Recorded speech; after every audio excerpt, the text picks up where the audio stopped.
Hello, everybody. Welcome to the next game in the 1987 American League replay. We have switched over now to May the 8th. We got a new set of opponents. New series are starting up all over the place. I typically try to go East Coast to West Coast and do them in that order.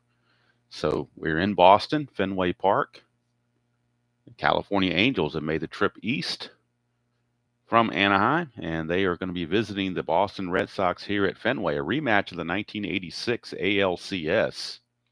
Of course, neither team is living up to that potential in this particular season in real world, and certainly in the replay there aren't either. So Angels and the Red Sox. Starting pitchers, Bob Stanley on the mound for the Red Sox. He is 0-3. John Candelaria is 1-3 for the Angels. So not a stellar pitching matchup, but you got to play the hand that's dealt you. This is game number 185 on the replay. Ballpark effects, very hitter-friendly in Fenway. Singles for lefties are 1-19, righties 1-15. Home runs 1-7 for lefties, 1-10 for righties. Both pitchers, however, are very good at controlling the running game. They're both at a -3. Stanley's a -3 and Sullivan's a 0 for a -3. Candelaria is only a -1, but Miller is a -2, so that gives him the -3 as well. California enters the game 12-16. Boston enters the game 9-18. I was putting these together the other day, and I went too fast and accidentally put Boggs in front of Barrett, so I had to. That's why that looks a little bit different in the writing, because I had to use the correction tape and fix that. But now we are ready to go. I got my cup of coffee here.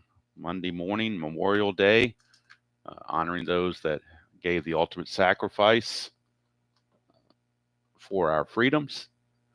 So I almost feel weird saying Happy Memorial Day, because Memorial Day to me is more of a somber, in reflective holiday, more so than a celebratory holiday.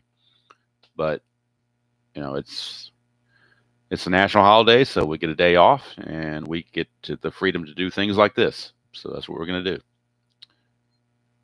I'm going to be mowing the lawn later, but right now it was a morning rain, so I'm waiting for that to dry up. It's supposed to be dry the rest of the day, so just waiting probably about, what is it now, about 9:30, almost 9:30, so I'd say by 11 o'clock, maybe 12, it should be nice and dry. But in the meantime, it's a good time indoors to play Strat. So Bob Stanley finishing up the warm-up tosses, and we'll get his full replay stats for you. Bob Stanley is 0-3 with an ERA of 7.55. 31 innings pitched, 45 hits, 7 walks, 18 strikeouts. Leading off for the Angels will be designated hitter Brian Downing. On the replay, he's doing very well for himself. 339 average, 7 homers, 24 driven in. And we're underway from Fenway. 6-8 against the right-hander, and that's a solid single for Brian Downing. He's not much of a threat to run, a very unusual leadoff hitter in the fact that he doesn't have a lot of steals going for him, but he gets on base, and that's obviously more important. He stole 5 bases real world, but really to get the lead, he would need a 4 or a 5, and then it's only a 13, plus you got the -3 from Stanley, so I think we're going to just have Downing park himself at first base and leave it there. And that'll bring up right fielder Devon White. White on the replay is hitting .258, 4 homers and 14 runs driven in. First half roll, it's a 1. It's a chance of a wild pitch for Stanley. Right off the bat, his wild pitch rating is a 4. So 1-4, and Stanley uncorks one. He does not. It's blocked by Sullivan. Good block. Keeps in front of him. And now here's Devon White. 4-4. Switch hitter batting left-handed. That's a ground ball third base X. That's the Wade Boggs potential double play chance. He's a 2E16. But a 2 and a 3 is not going to cut it. Hello, Mr. Robert. Yes, I'm having coffee as well. So a 2 and a 3 is not going to cut it for a double play. They will get the runner at first possibly, but that's going to be it, because a 2 and a 3 is a G3 pound, but the pounds, nobody's being held on, so the pound's irrelevant. but the only play is to first base. Boggs' error rating is a 16, so he's got to avoid 3, 4, 7, 14, 16, and 18. And that is an 11, so he's good to go. So the only play for Boggs was to go to first base to retire White. Downing does take second. So 5-3 ground out if you're scoring home, and you know you should be. And that puts Downing in scoring position. He's not going to be held at second base. And here comes Wally World, Wally Joyner. Joyner hitting .315, 9 homers, 23 driven in.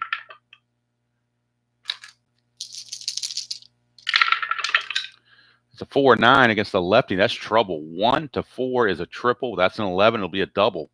So Wally Joyner, an RBI double.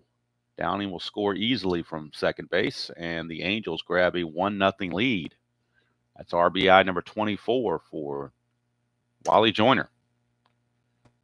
And someplace, Uncle Ron is groaning because Bob Stanley is his favorite pitcher. All right, here is Doug DeSensei. He's hitting .223, 4 homers, 11 driven in. Joyner not being held at second. Stanley off to a rough start. It's a 5-6, and that's a fly ball to right. That's 2 down. Stanley would be better to get all the results off the batter card and not his own card. That's probably where he would make the most hay. Hello, Triple G. Good to see you. Here's Jack Howell, left fielder. He's hitting .266, rather, 2 homers, 11 driven in. Jack Howell. That's a 4-6 off the pitcher card again. It's a single, but it's only 1 star, so the runner Joyner has to stop at third base. So I guess you could say that Stanley caught a break right there. Runners at the corners. Howell will not be held at first. And here comes Dick Schofield. Kind of appropriate on this Memorial Day. Schofield, of course, Schofield Barracks in Hawaii were a very popular name. Schofield Barracks.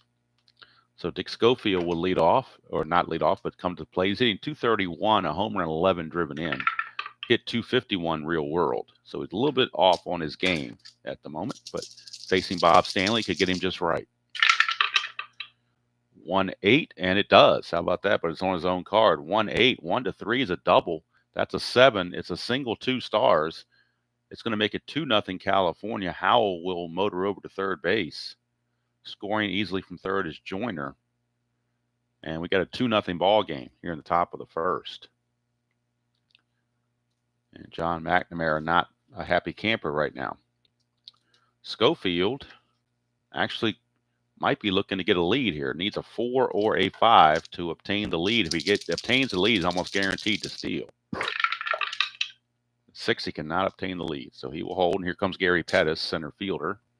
Pettis hitting .309 in just 94 at bats, but he only hit .208 real world, so he's way above his skis here. No homers, 12 driven in. So the presumption is that throughout the course of his next 300 at bats, that average will drop down. 1-5, and he struck him out. So that's going to end the inning, but 2 runs come across for the California Angels against Mr. Stanley. And at the end of half inning to play at Fenway, it's California 2 and Boston coming to bat against the Candyman, John Candelaria. But this game might be 10-9, so 2 runs do not make a game. So look at Candelaria's number on the replay. He's not all that great, 1-3, but his ERA is only 3.47, so he's pitching, fairly well, just not getting some run support. 36 innings pitched, 40 hits, 7 walks, and 22 strikeouts.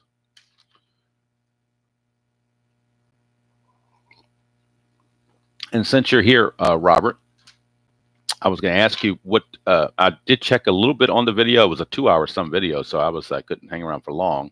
And I'm not a hockey aficionado, but do you like Stone Cold Hockey? Do you think that's better than Inside the Crease or better than APA, or you think it's like the best hockey game that's out there is Stone Cold from your experience, or have you played it enough to have experience, or just still in the learning phase? Not that I'm going to go out and buy it. I'm just curious because the only hockey game I have is Hockey Blast from Play. That's the only hockey game because, like I said, I'm really not a hockey aficionado. I mean, I'll watch it sometimes, but I don't follow the players. I don't know the history on it all that much. So anyway, here is Ellis Burks. He will lead off for the Red Sox. Hitting .217, no homers, 3 driven in. It's a 1-7 against the lefty, and that's a 1-8 single, but that's a 13, so he's going to line it to Schofield at shortstop. And there's one away. One down, and that brings up Marty Barrett. Barrett on the replay. Hitting .322, no homers, 4 driven in. 5-10 against the right-hander. That's a ballpark blast. It's 1-10 for right-handed hitters. That's an 18, so that will just be a deep fly to left field for out number 2. Barrett had weak power anyway, so it would have just been a single, would not have been a home run.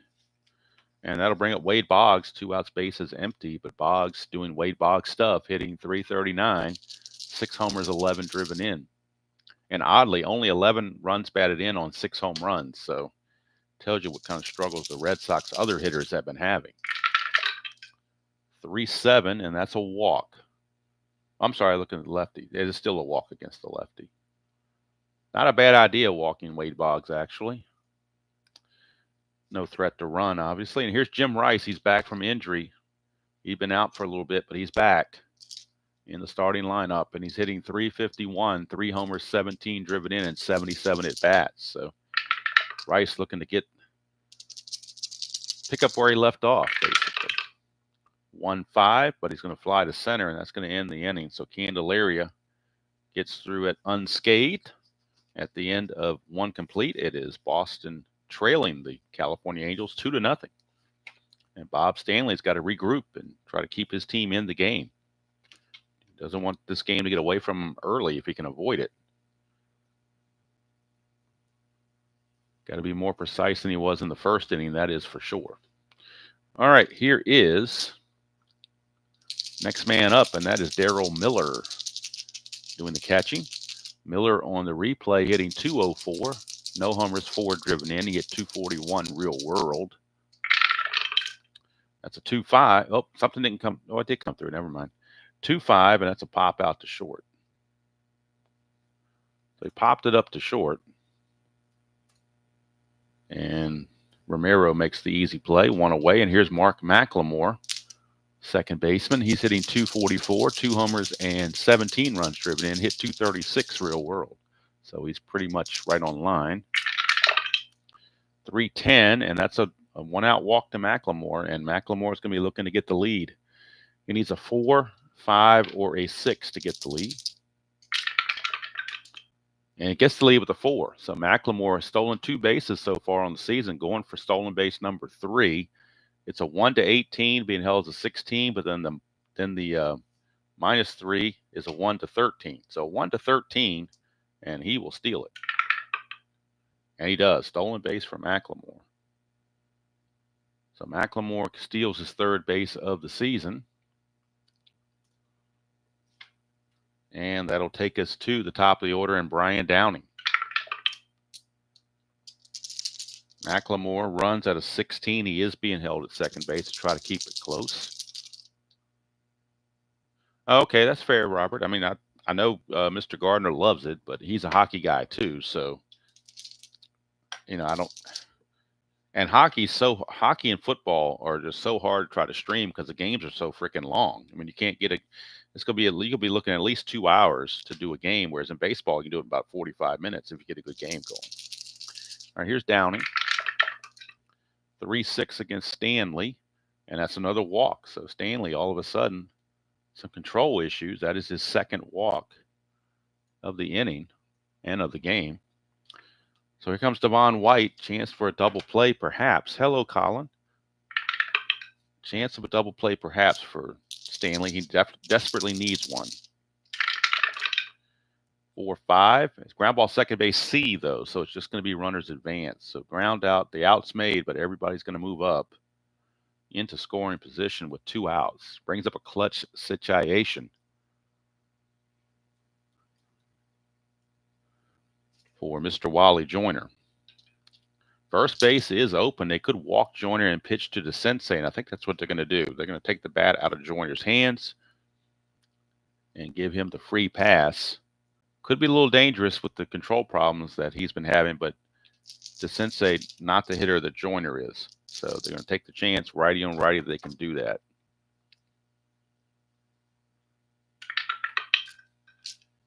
So here is Stanley to the sensei. 4-9, and that's 1 for a triple. Anything else is a single, so it's a single 2 stars. So the sensei says, walk me all you want. I'm going to come through with a base hit. And that's exactly what happened. Would have been worse if you'd faced Joyner, though. That would have been looking at a double. So at least it's only a single 2 stars. It was a Kobayashi Maru no-win situation the way it turned out. But it's a 2-run single for the sensei. And the Angels grab a 4-0 lead. Brings up Jack Howell. Runners at the corners, 2 outs.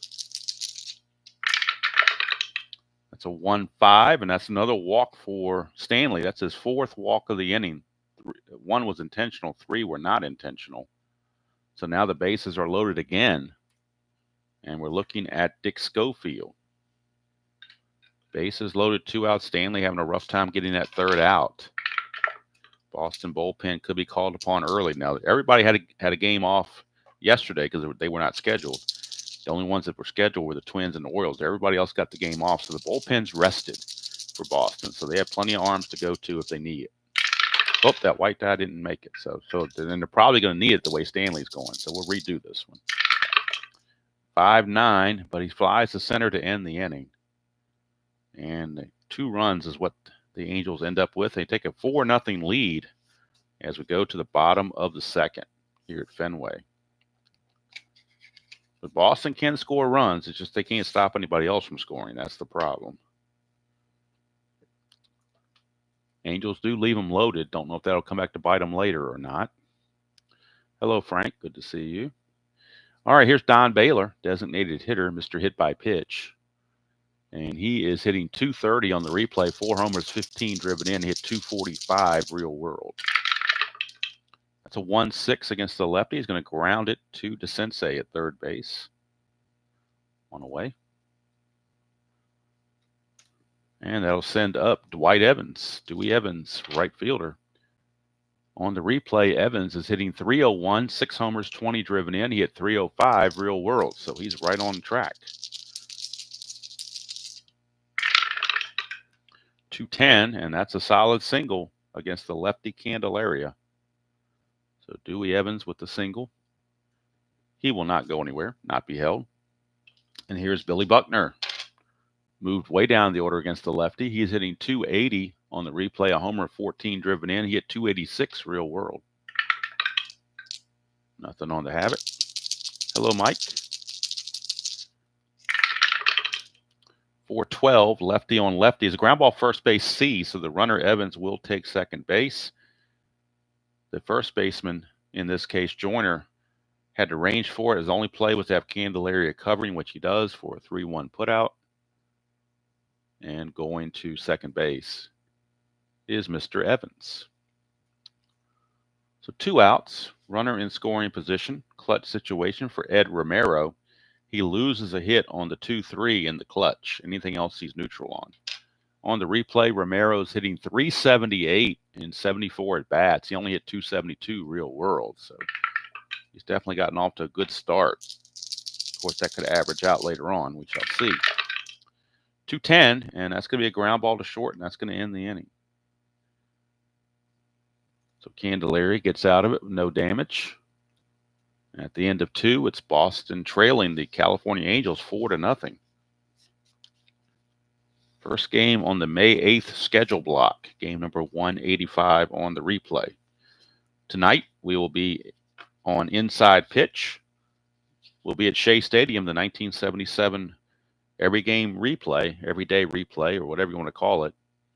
We will be at the April 14th game, and it will be the St. Louis Cardinals taking on the New York Mets. Bob Forsch against, I believe, Jerry Koosman, if I'm not mistaken. That'll be sometime tonight. I'm not sure when. Maybe 8-ish, something. I don't know. Maybe might be earlier. I don't know. Depends on timing and whatnot. All right, so Gary Pettis will lead things off. 5-10, and that is a strikeout. He's not tired, so the strikeout is good. So Gary Pettis has struck out twice. The rest of the Angels are hitting the ball all over the place. Gary Pettis is 0 for 2 with 2 Ks. Go figure. That'll bring up Darryl Miller. Popped to short his first time up. 2-8, and he's going to line it right to Marty Barrett at second. 2 down. So could Bob Stanley have a 1-2-3 inning is the question. He will if he gets McLemore, although McLemore did walk, steal a base, and score his first time up. That's a 2-9, and he's going to get a single. There's an anti-clutch, but we're not in a clutch situation, so the single is good. McLemore stole it last time. He's going to look to get the lead again. Needs a 4, 5, or 6. 7 won't cut it, so no good. He won't go anywhere. Here's Brian Downing. 5-10, and that's a ballpark single check. At Fenway, 1-15. That's a 5. It's a base hit for Downing. All ballpark singles are only 1 advancement on bases, though. So first and second for Devon White, who's 0 for 2. He's had a couple of ground outs. 2, chance for balk or pass ball. We're looking at a chance of a pass ball on Mr. Sullivan. His pass ball range of 14. Not too good. And he just committed a pass ball. That's going to put the runners in scoring position with 2 outs. Now a base hit can score 2 runs. And Devon White steps to the plate with a chance to do more damage. Red Sox bullpen is active. They do have activity in their bullpen. They have Wes Chauncey Gardner loosening in the bullpen for the Red Sox. 4-4, and that's a ground ball third base exits up to Wade Boggs to get it done to prevent a run. Boggs is a 2. 2 and a 4, that's going to be, he should get to it. He should get to it because nobody's being held. 2 and a 4 is a G3, so he'll get to it. It's the E16. He's got to avoid the 3, 4, 7, 14, 16, and 18. 3, 4, 7, 14, 16, and 18. That's 10's good play. So Wade Boggs gets him out of the jam by making that play. Only play was to first, but that's good enough, and it keeps the Angels off the scoreboard. So California leaves 2 more guys on base. Right now they're up 4-0, so it's not hurting them, but it could later on if the game gets close. We go to the bottom of the third. Still 4-0 Halos. And Candelaria back out. He'll be facing Mark Sullivan. Forgot to write in the speed of 9. Sullivan on the replay is hitting 208. 1 homer and 9 driven in. He hit 169 real world. That's a 6-9, and that's a ground ball to second, so McLemore will take care of that. 1 down. Next game in this replay will be from Yankee Stadium. It'll be the Minnesota Twins and the New York Yankees. Mark Portugal against Tommy John. Like I said, I'm trying to do this East Coast to West Coast. So the first 2 games are going to be Boston and the Yankees because they're the furthest east. I know Minnesota just played the other day, but that's just the way the schedule works out. I'm going east to west as best I can. 6-2 against the right-hander. It's a ground ball back to Candelaria. Easy play. And there's 2 away for Marty Barrett.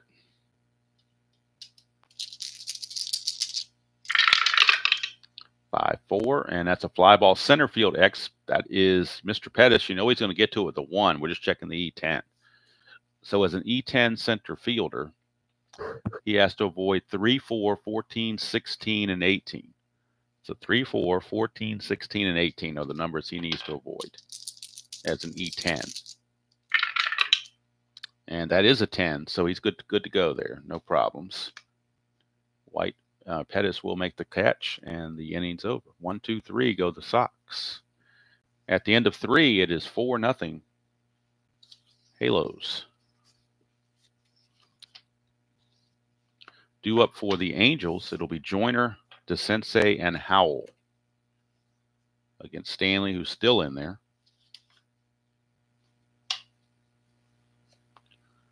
Joyner has doubled and been intentionally walked. 1-2, that's a fly to center, and that's one away. It's one of those rare center field A's where the runner would all runners would move up. But of course, no one's on base. But that was a deep, deep, deep fly ball. No doubt about it. So that brings up DeSensei at a key 2-run single his last time up. 4-11, and that is the ground ball first base X. We're looking at Mr. Buckner. He's a 4E13. 4-20, he'll get to it. The E13 is the question for a first baseman. E13, he's got to avoid 11, 13, and 17. Those are the numbers to avoid. And that is a 13. E13 and a 13, and wouldn't you know it, he couldn't avoid the error. Only had to avoid 3 numbers, but the 13 just popped up. So it'll be an error on Buckner. E3. Poor Billy Buck. He was able to get to it, but couldn't hold on to it. 1 base error on Billy Buck. The Sensei is on, and that brings up Jack Howell. Stanley could use a double play right about now. 6-4 to the left. He's a ballpark single check. That's not good. That's a 1-19, so that will be a single. And Stanley could be not much longer for this game. Gardner is ready in the bullpen. They're going to give Stanley one more chance against Schofield. 4-7, and that's ground ball second base X. Again, chance for a double play. Nobody's being held, so Barrett keeps his 2E11. 2 and a 5. They're not getting any breaks on the D20. 2 and a 5, again, is a G3. The only play is going to be to first base. He's an E11, so he's got to avoid 15, 17, and 18. Surely he can do that. He does, but the only play is to first base, so the runners are going to advance to second and third instead of the double play that they wanted. And it's going to send up Gary Pettis. Now, Pettis has struck out twice against Stanley, so they're going to leave Stanley in there to face Pettis, see if he can get him again.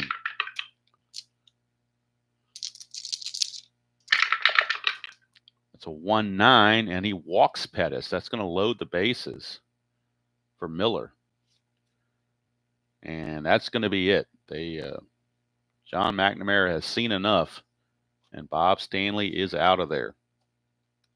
Going to bring Gardner in a very unenviable position of facing the bases loaded.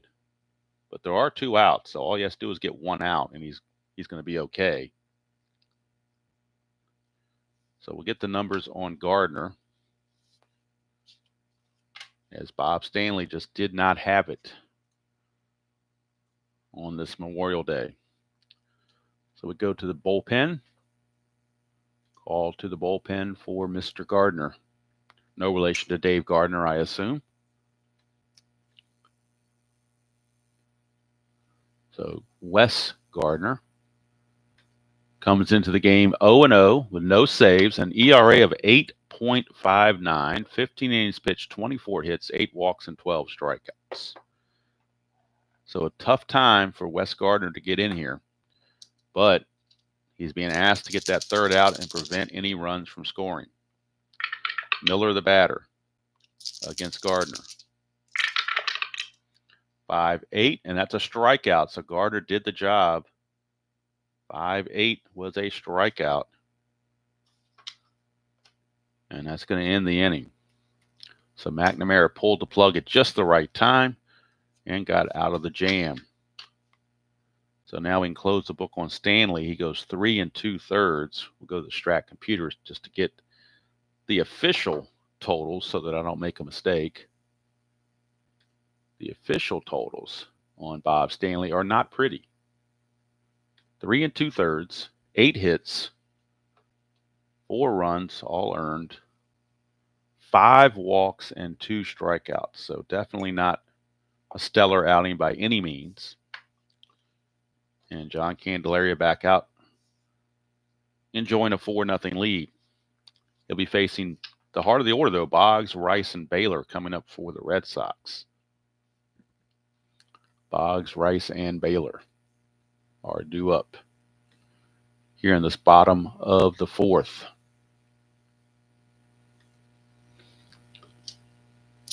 Lefty on lefty. Boggs walked his first time up. 5-3, and this is a fly ball left field X. That's trouble. Jack Howell's a 4, E4. So that 4 may not get to this, but he does with the 19. Go figure. 4 and a 4. That's a 7.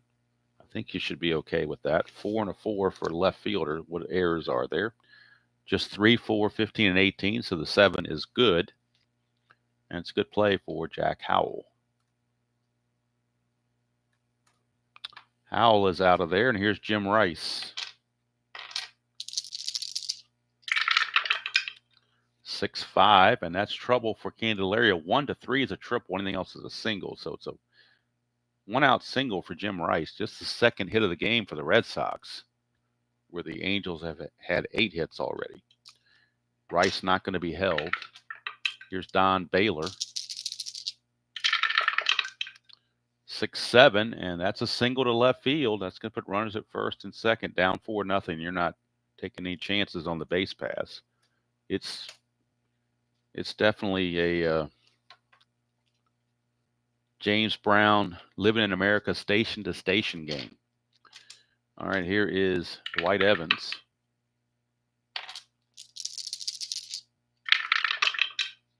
4-3, and that's a fly ball left field X again. So they're going to test Howell once again. He is a 4. And this time's a 5, so they might catch a break, the Red Sox.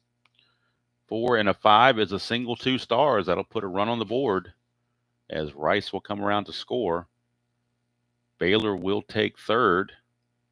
Evans will single. Now we're checking for the E4 to make sure there is no 3, 4, 15, or 18. And there's not, but it will be a base hit. And the Red Sox are finally on the board as Dewey Evans, 2 for 2, Dewey Evans, has cut the lead to 4-1. So as bad as the Red Sox have played, they're only down 3 runs right now, and they got a chance for more. So don't count them out just yet. Here's Billy Buck.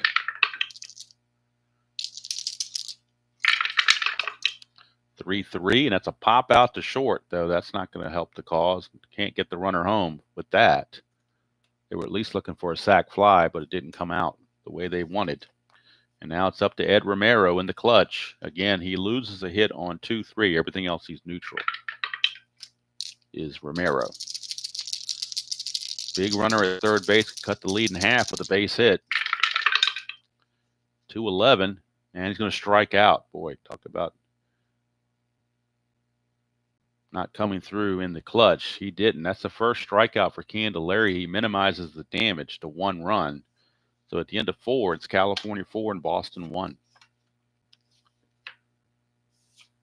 Boston has to feel like they missed an opportunity to at least get 1 more run out of that, but at least throw on the board. Sometimes that first run is the hardest run to get. So here's Mark McLemore. He has walked and singled, stole a base, and scored a run. Drink some more coffee before it starts getting cold. Or not cold, but room temperature. 6, and I don't like room temperature coffee or cold coffee. 6-6. That's another walk. This one issued by Gardner. 6th California batter to walk in this game. And, of course, McLemore. Now, it is a -5 hold for Gardner, but McLemore's still going to look to get the lead because he's got such a good success rating. He's a 4, 5, or 6. He gets the lead, so it'll be an 18, being held as a 16. -5 is an 11. So still a 55% chance for McLemore. And he's already stolen 1 base. And he steals another. That's stolen base number 4 for McLemore, 2nd of the game. So McLemore Gets himself into scoring position. It eliminates the double play. All sorts of things happen with that. And here is Downing. He's reached base all 3 times, but that was against Stanley. 6-10, and that's a straight-up in-home run off Wes Gardner, and that is gone. Look at it again. 6-10 on Wes Gardner is an in-home run, straight up, no numbers needed. 6-10, and of course, Downing has normal power. So that is long, and that is gone. Wes Gardner gives it up. A 2-run bomb over the Green Monster by Brian Downing. And for Downing, that is home run number 8. RBIs 25 and 26 on the season. And 6-1 lead now for the Angels. Gardner looked dejected. As soon as he threw it, he knew it was a bad pitch, but he couldn't get it back. Now here's Devon White, who's amazingly 0 for 3 in this game. 4-8. Ground ball shortstop X. We're looking at Romero. He's a 3E10. 3-2. Boy, the Red Sox are getting low numbers on these D20s, and the Angels are getting high numbers. I don't know what's going on with that, but I have noticed this. So a 3-2 is a base hit for Devon White. Checking the error, he's an E10, and at shortstop, Romero E10 at short. He's got to avoid 3 and then 16 through 18, which he does, but couldn't stop the base hit. And of course, Devon White looking to get the lead as well. 3 through 6 cannot get the lead, so he will hold. And here's Wally World. That's a 1-5, and that's ground ball first base A. That's just what the doctor ordered, 3-6-3.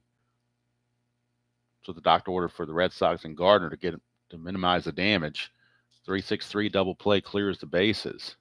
Nicely turned there by Buckner as well. Don't usually think of him as being a tremendous fielder to turn things like that, but he does. And now with 2 outs and the bases clear, we got the Sensei. 6-6, and that's a strikeout for Gardner to end the inning. So he comes back strong after the 2-run homer. But another 2 spot for the Angels, and they take a 6-1 lead. 6-1 lead as we go to the bottom of the 5th. Candelaria has fatigue of 6, so he's definitely still good to go. The Red Sox will try to get at least 1 more inning out of Gardner if they can. Leading off will be the catcher, Mark Sullivan. He's 0 for 1. 6-6, and he's going to get a base hit this time. 1-13 is a double. So a leadoff double for Sullivan off the pitcher card, which he needed that because his own card doesn't produce much. And here's Ellis Burks. Burks is 0 for 2. 2-5, and that is a ground ball to short B. That's going to freeze the runner, Sullivan. He will have to stay at second base. 1 away, and that's going to bring up Marty Barrett. Sullivan, of course, not being held at second base. Barrett 0 for 2. 1-6. He's going to draw the base on balls. That puts 2 on for Wade Boggs. Boggs, capable of the long ball, could make this game an interesting game with the 1 long swing of the bat. They get the heart of the order here. They got to make hay. 6-5 to a lefty. Well, that's a good start for Boston. 1-13 is a double. That's a 10. RBI double for Boggs.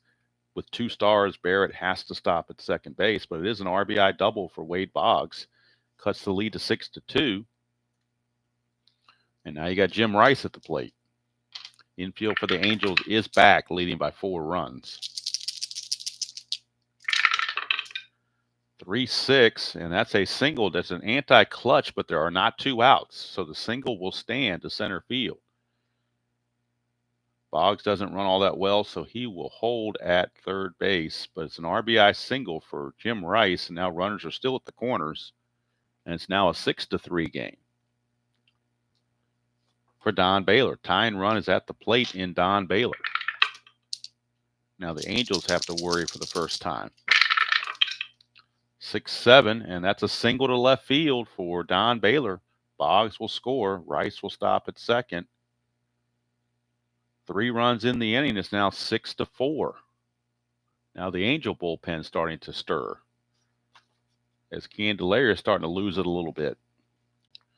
Look at the Angel bullpen. And Dwayne Bice, the right-hander, is loosening in the Angel bullpen. Here's Dewey Evans. He's 2 for 2. Still only 1 out. 6-6, and that's more trouble for Candelaria. 1-13 is a double. That'll be a double for Dwight Evans. It's 2 stars, so Baylor has to stop at third, but scoring is Rice. Is now a 6-5 game. 6-5 ball game. Billy Buckner is up. Probably the last batter that Candelaria is going to face. With 1 out, the infield is in. Infield for the Angels is in against Buckner. Buckner is 0 for 2. 6-10 lefty. Catcher X. This could be a pass ball or anything. He's a 4-E13, so we never know what's going to happen with that. 4-17, though. That should be interesting. 4-17. Let's check that out. Hello, Midlife. Triple D, you have a good day. All right, so 4-17 for a catcher is a straight old pop out. So it's a straight up pop out, assuming there's no error. He is an E13, though. So E13 catcher, you got a lot of numbers here that you can hit. 3, 4, 6, and then 15 through 18. So 3, 4, 6, and then 15 through 18. But he missed it. It's a 7, so he's going to make the play. Wow. So a foul out by Buckner. Going to keep the score where it is. Ed Romero is the batter. Question is, do they stick with Candelaria one more at bat to try to get him through the inning? Because he needs to go 5 innings to get the win or qualify for the win. So they're going to leave him in there. Try to get that final out. He's gotten Romero twice. They're going to trust Candelaria to try to get this out. 9th man to bat in the inning, Ed Romero. 1-7, and he gets him, lines him out to second to end the inning. So 4-score Abraham Lincoln inning for the Red Sox, but for Boston, but the Angels still lead at 6-5. But I think that's going to be it for Candelaria. They are going to go to the bullpen for Dwayne Bice. So Bice will be coming on in the 6th inning. Gardner is going to stay on for the Red Sox. We complete the numbers on Candelaria. Since he's not coming back, we'll go to the computer and get his full numbers.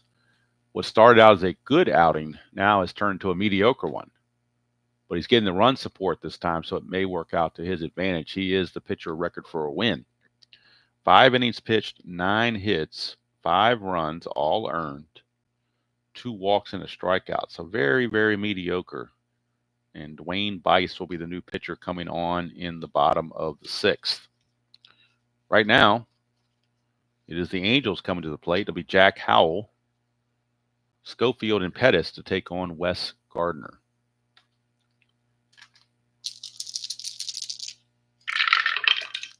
.69, and that is a in-home run chance 1-6. That is a 6. It's gone. Jack Howell didn't waste any time getting a run back.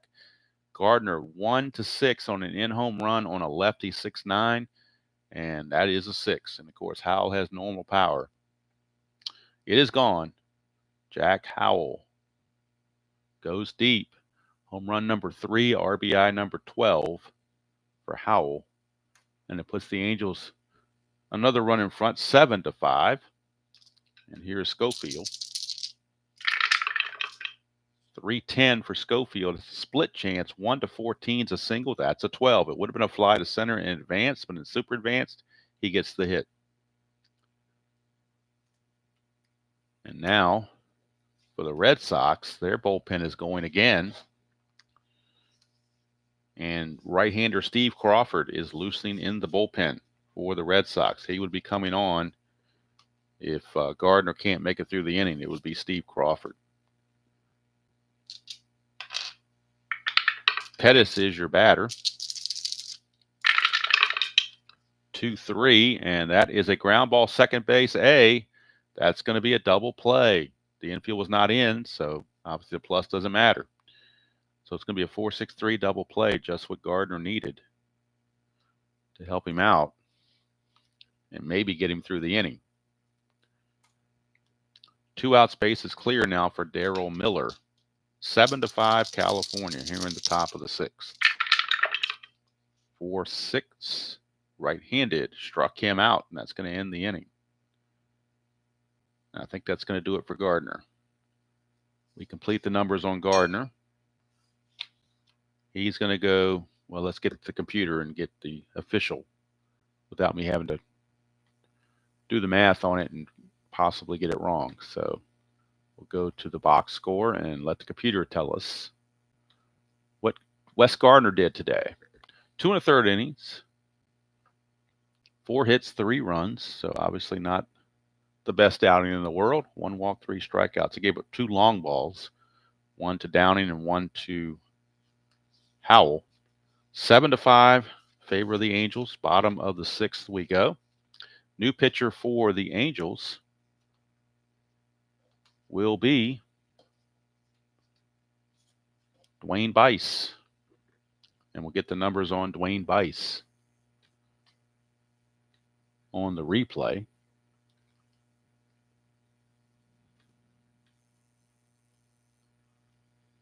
Bice on the replay, 1-1 with a save, a 2.77 earned run average, 13 innings pitched, 7 hits, 2 walks, and 17 strikeouts. So excellent walk to strikeout ratio, 2 walks to 17 strikeouts in 13 innings.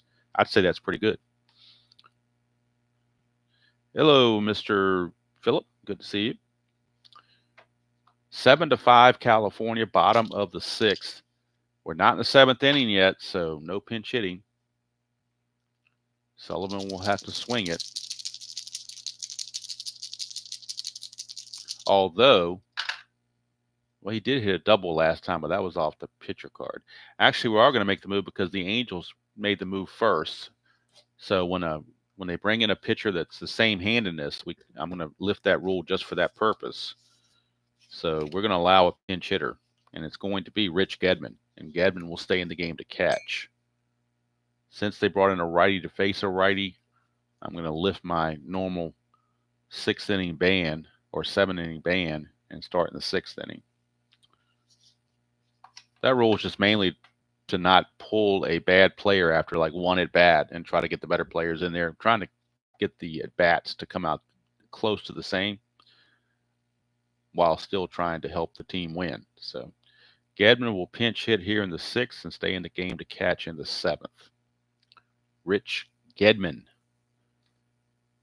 He just came back from injury not that long ago, so he hasn't had too many at-bats to this point. On the replay, he's only had 8 at-bats. He's 2 for 8, so he's a 250 hitter. No homers, 2 driven in. 4-7, and that's ground ball shortstop X Schofield. He is a 2 E12. 2-2. That might get through. 2-2 is a base hit. Schofield is an E12 at short. So he's got to avoid 3, 15, and 18 to avoid the error. And he does. So it's a base hit, pinch hit single for Rich Gedman. Tying run now at the, of course, Gedman will not be held. Tying runs now at the plate in Ellis Burks.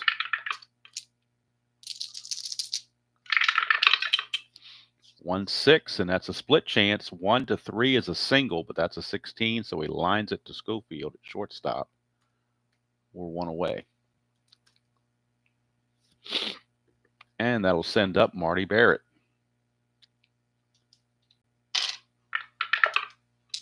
Bice will now have to try to negotiate the heart of the Red Sox order.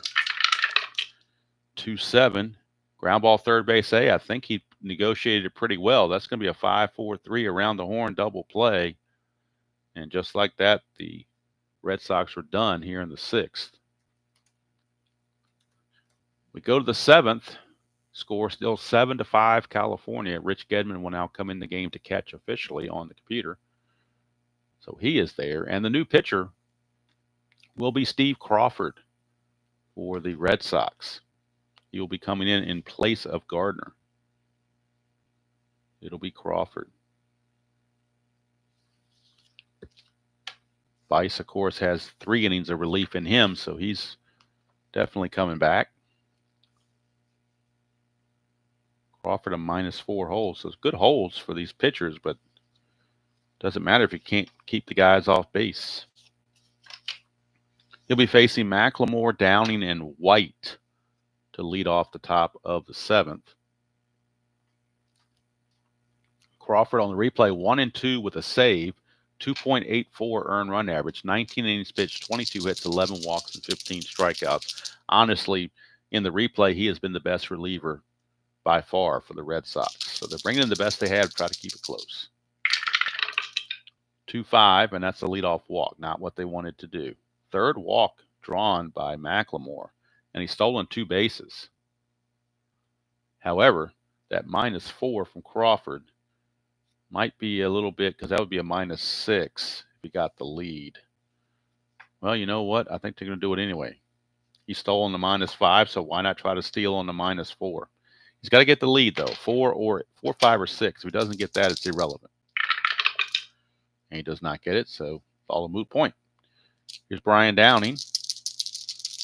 He's 3 for 3, 2 singles, a home run, and a walk. 3 runs scored and 2 runs batted in. Pretty good for a leadoff hitter, I'd say. 3-6 for Downing, and that's another walk. So Crawford's coming in and walked the first 2 he has faced. Not sure what's going on with him as to why he's having control problems.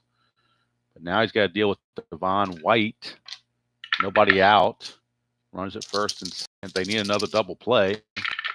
They can get one. 4-9. That's a fly ball center field C, so the runners cannot move up on that C. It was shallow and not enough to advance. 1 down for Wally World.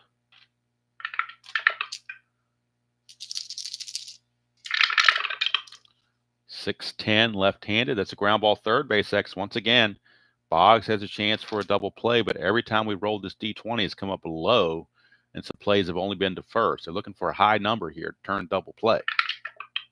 And again, they get jinxed with a 5. They needed something like an 18 or something, but a 2 and a 5 is a G3. Of course, nobody's being held, so it didn't matter. But G3 only plays at first base. So Boggs is a E16. So he's got to avoid the 3, 4, 7, and 14, 16, and 18. And that is a 15. He is an E16. There's a 14, 16, and 18, but there's no 15. So it's a good play, but his only play is to first base. That'll move the runners to second and third.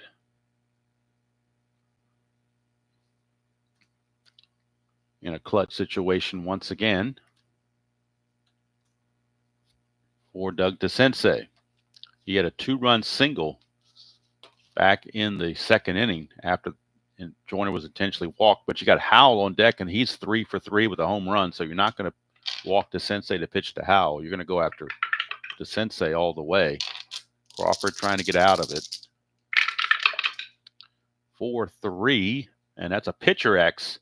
He's an E0. Crawford is a 2 with an E0, so as long as he gets to this, the inning will be over. 2-12 he does, so it's good play. And that will end the inning because he got a 0 error rating. So Crawford gets through it. Wasn't easy, but he got through it.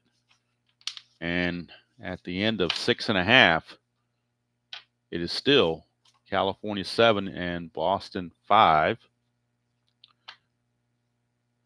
We are at now the 7th inning stretch. And, of course, that means take me out to the ball game. Take a stretch break. I may actually go downstairs and warm my coffee up while that is going on. Don't know how well it'll come up on this headset with. If I put the headset down, we'll see how it turns out, I guess. I don't know. Hopefully it'll turn out okay.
All right.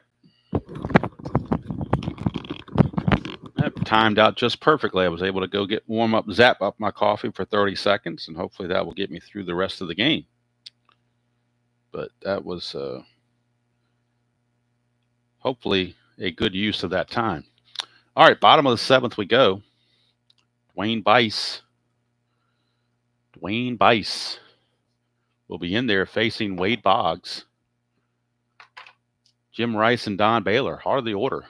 Time for the Red Sox to make some hay.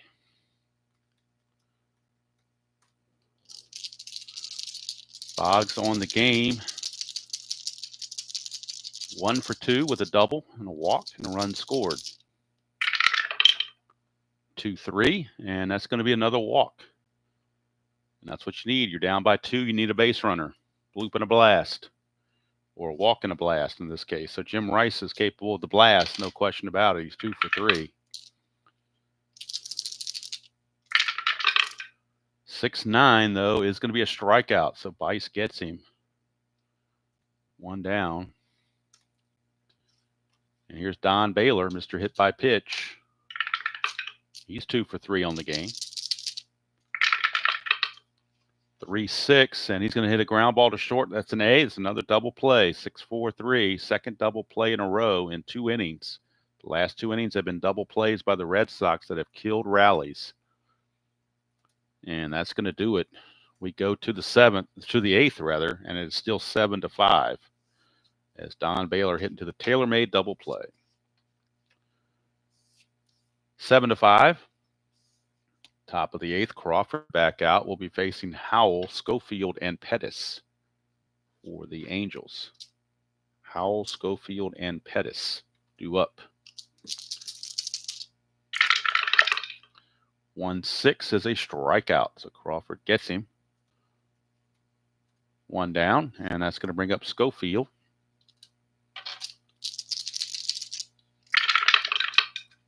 1-9, and that's a solid single for Dick Schofield. He's 3 for 5, all singles. But that is hit number 13 for California. 4 or 5 gets him the lead. Cannot get the lead, so it'll bring up Gary Pettis. Pettis 0 for 3, 2 strikeouts, a double play ground out, and a walk. Oh, we got hop and dice. Let's re-roll that. 5-10, switch hitter batting left-handed. Catcher X, we're looking now at Gedman. Remember, Gedman's the new catcher, not Sullivan. So Gedman, on his defense, is a 3E15. Sullivan was a 3E1. He's a 3E15. 3 and a 14 for a catcher. See what that brings about. 3 and a 14 is a straight up pop out, but we're looking at the error rating, and he is an E13 as a catcher. Didn't realize he was E15 rather as a catcher. So he's an E15, which isn't bad. 11, 15, 3, and 18. Not sure why there's so few numbers here and so many here for a lower rated error rating, but whatever. 3, 11, maybe the odds of these numbers coming up are greater or something. I don't know. I kind of take away 3 and 18 because they're outliers. 11 and 15 is what he really is trying to avoid. And he does with a 13. So it's good play. He will make the catch.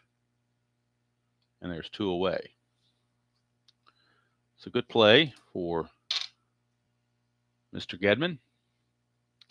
2 down for Daryl Miller, the catcher.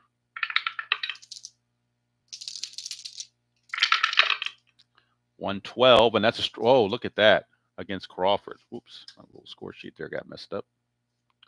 Look at that for Miller against Crawford. A 112 is a straight up home run, no doubt about it.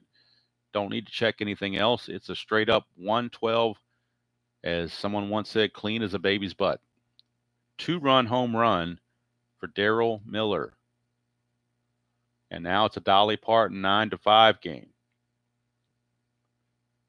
Daryl Miller, home run number 1 on the season, his first home run of the season.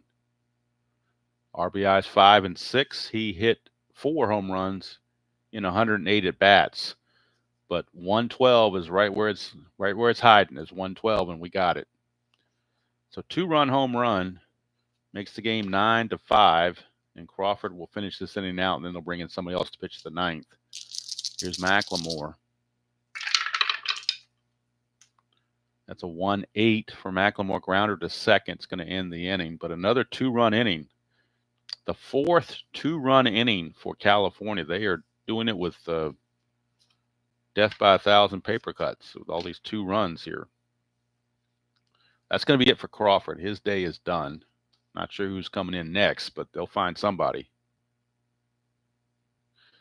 Yeah, Brian Downing is DHing exclusively. He has no rating to play any. I'm sorry, he plays left field. That's it. That's the only position he plays is left field. I think he stopped catching way back probably in like 82 or 83 maybe.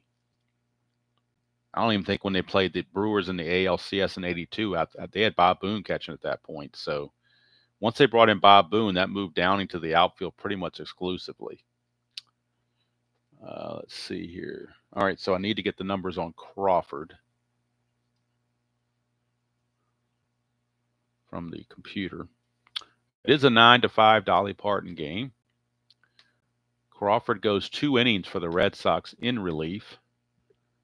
He's going to give up 2 hits and 2 runs. A string of 2s here. 2 innings pitched, 2 hits, 2 runs, 2 walks, but only 1 strikeout. And they'll find somebody to pitch the 9th. We don't know yet who that might be. Dwayne Bice is back out. If he finishes the game, he could get a save because he would go 4 innings.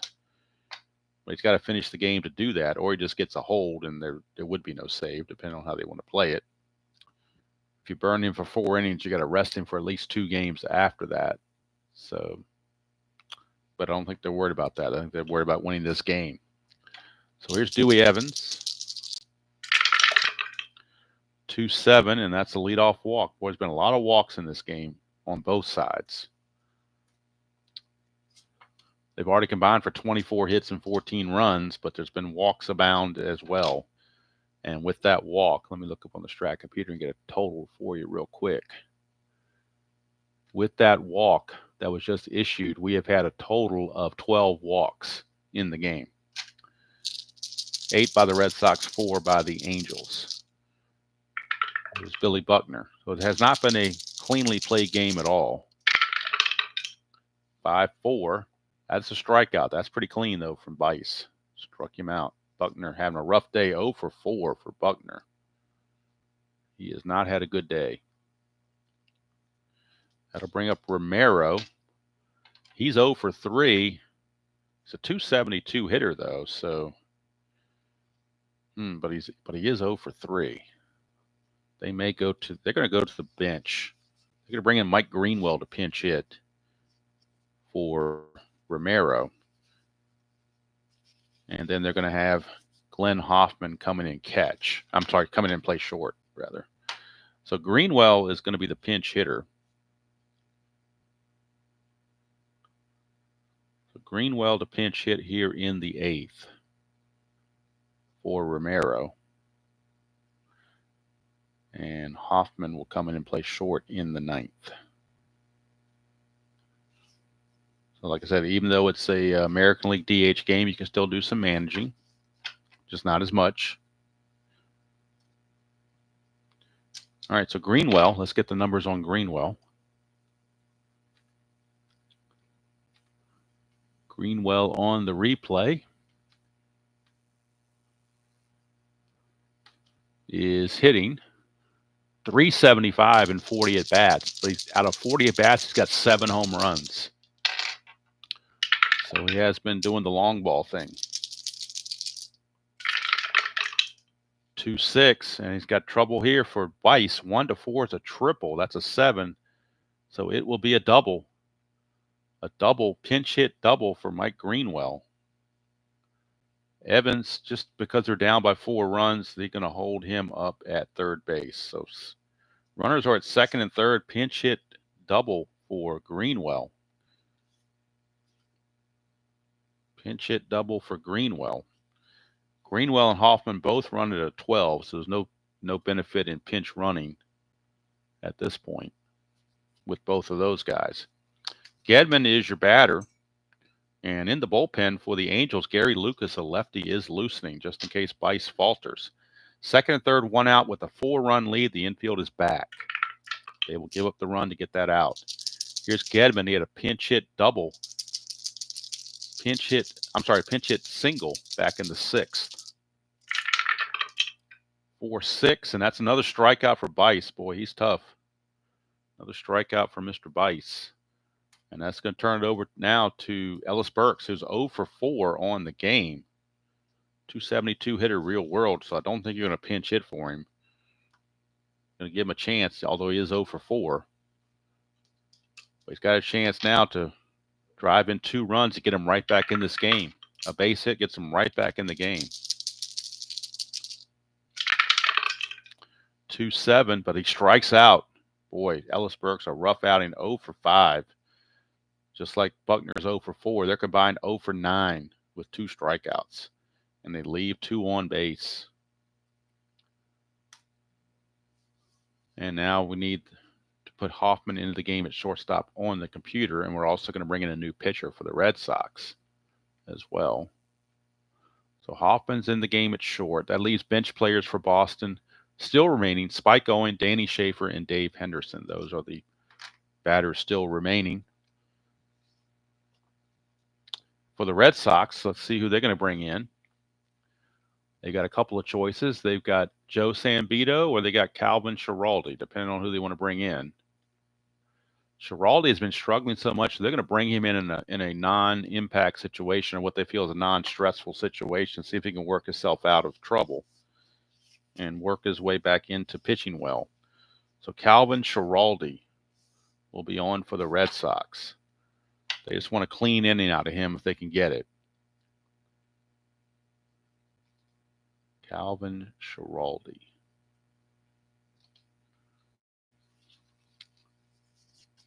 He will be on. Gibbons actually a -1 arm, so it's a +3 for Schiraldi because of Gedman's -1 arm. He'll be facing top of the order, Downing, White, and Joyner for the Angels in a Dolly Parton 9-5 special. Schiraldi, let's get the numbers on Schiraldi. They aren't pretty. He's 0-2 with 1 save, a 10.80 earned run average, 10 innings pitched, 19 hits, 4 walks, and 14 strikeouts. That's a 5-3. It's a fly ball, left field X. Left fielder is Rice. He's a 4-7. 4 and a 10. Probably will be okay with that. No, he won't. 4 and 10 is going to be a single. So we'll drop in front of Rice. He's an E7. Got to avoid 6, 15, 16, and 18, which he does, but it is going to drop in front of him for a single. So 4th hit of the game for Downing. He's perfect in 6 plate appearances. He's walked twice, singled 3 times, and homered. Not much you can ask more from a leadoff hitter than that. He's pretty much done it all. And he is bucking for the player of the game, no doubt about it. Here's Devon White.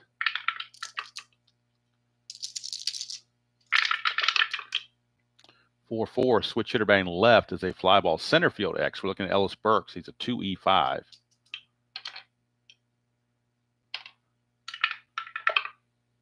(2-19), he'll get to that. E5.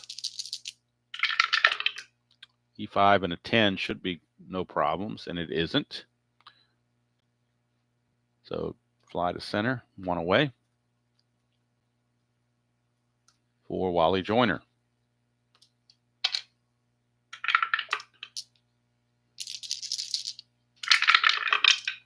That's a 4-10 left-handed. That's a strikeout by Schiraldi. So that certainly helps the cause.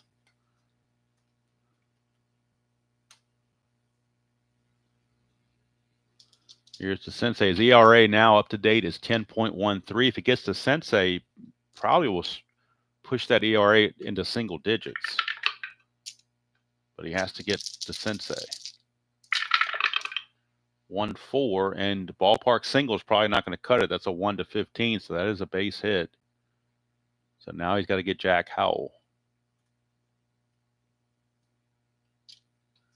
Jack Howell, 3-for-4, the home run.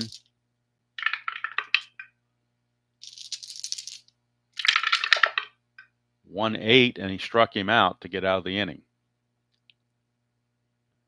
So Schiraldi pitches a scoreless 9th.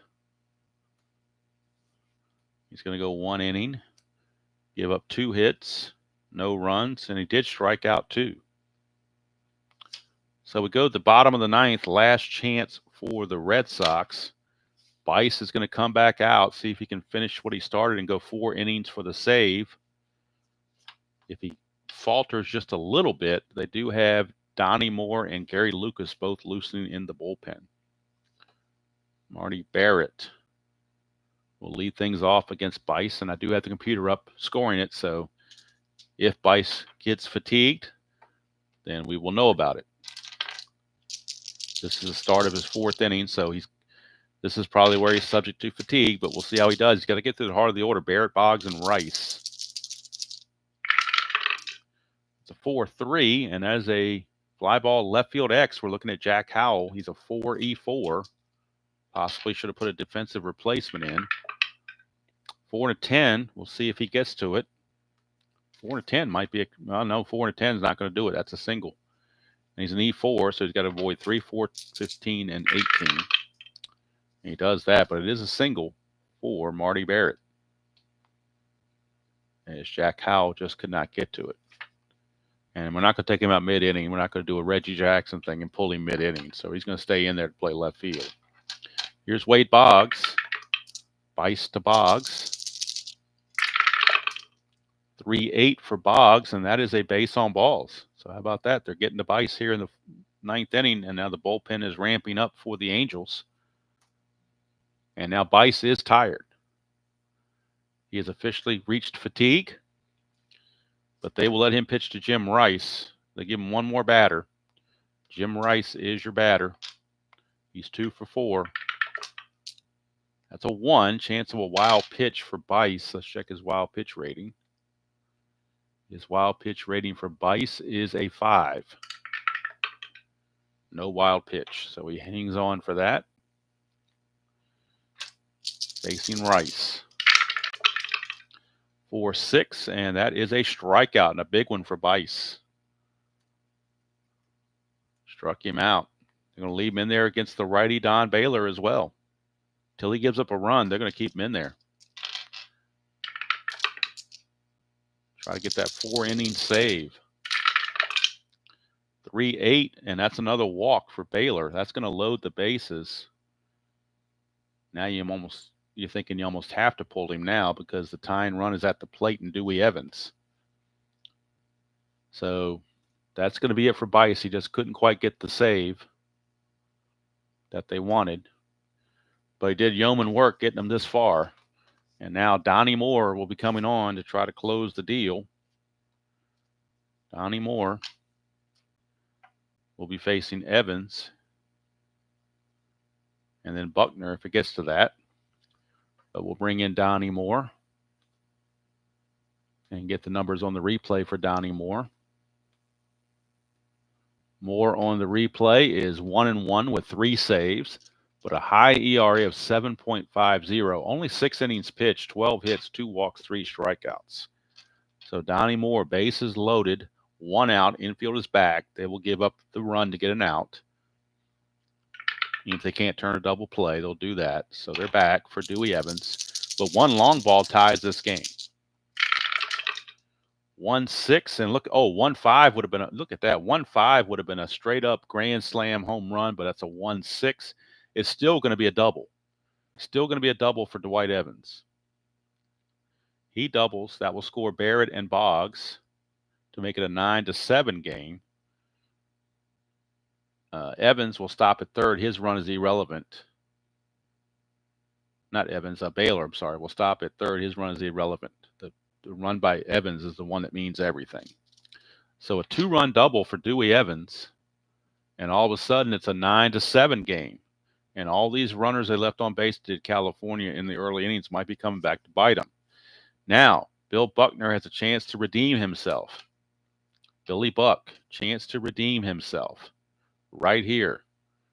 He's 0 for 4 with a strikeout. Infield is going to have to play in. Actually, no, they won't play in because this is the run they want to prevent. They don't care about this run. They care about this run. So the infield is actually back.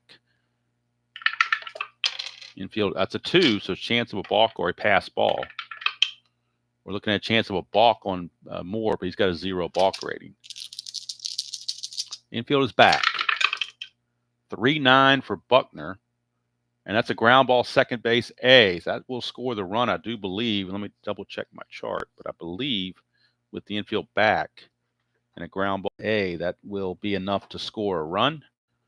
Let me get my little chart out wherever that went.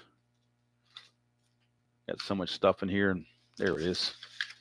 But I want to be precise, and I'm pretty sure this is the case. So second and third, infield back, second and third, ground ball A is a 5. If hit to second or short, batter out, runners advance. Otherwise, batter out, runners hold. All right, the 3-9 is hit to second, so it is going to score the run. So Baylor will come in to score. RBI ground out for Bill Buckner. And going to third is going to be Evans. So Evans will take third. He is the tying run. It is now a 9-8 game. And Glenn Hoffman is your scheduled hitter, but he will not hit. And to make things matters cruel and kind of, I'm not sure what the word is for it. Nostalgic, maybe, I don't know. But Dave Henderson, the guy who hit the 3-run homer off of Donnie Moore back in '86, is going to pinch hit against Donnie Moore. So Donnie Moore gets another chance. If the Red Sox tie it, Spike Owen will play shortstop. But right now, Dave Hendu can do. He is the man. Dave Henderson. Pinch hits here in the 9th. Now, first base is open, but you don't want to put the go-ahead run on base. So they're gonna have to pitch to him, I do believe. So Donnie Moore facing Dave Henderson, and we'll get the numbers on Henderson on the replay. And this leaves Schaefer as the only guy on the bench because Spike Owen would have to come in and play short in the 10th if it goes that far. But right now, it is all eyes on Mr. Henderson. Henderson's hitting .241 on the replay, 7 home runs, 18 driven in. Evans, the tying run, is at third. 9-8, their score, 2 outs, bottom of the 9th here at Fenway.